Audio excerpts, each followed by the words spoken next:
কুষ্টিয়া ভেড়ামারা মিরপুর ২ আসনের দ্বাদশ সংসদ নির্বাচনে ভোট কারচুপি হয়েছে বলে জানান জাসদের সভাপতি হাসানুল হক ইনু।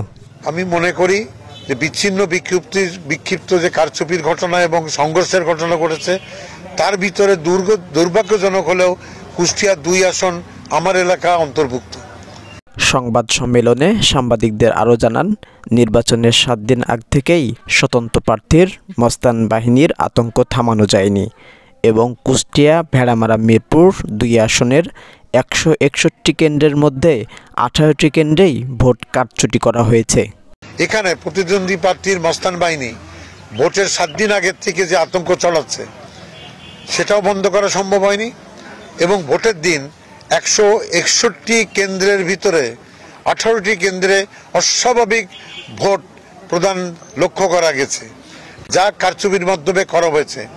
তিনি আরও জানান, ভোট কারচুপির বিষয়ে কর্তৃপক্ষ ও প্রশাসনকে জানালে তারা কোনো পদক্ষেপ নেননি। সুতরাং মানুষের ভোটে নয়, বরং কারচুপির কারণে আমি পরাজিত হয়েছি। এই ব্যাপারে কর্তৃপক্ষের নজরে আনার পরেও কর্তৃপক্ষ এবং প্রশাসনের কর্মকর্তারা কার্যকরী পদক্ষেপ নিতে ব্যর্থ হয়েছে।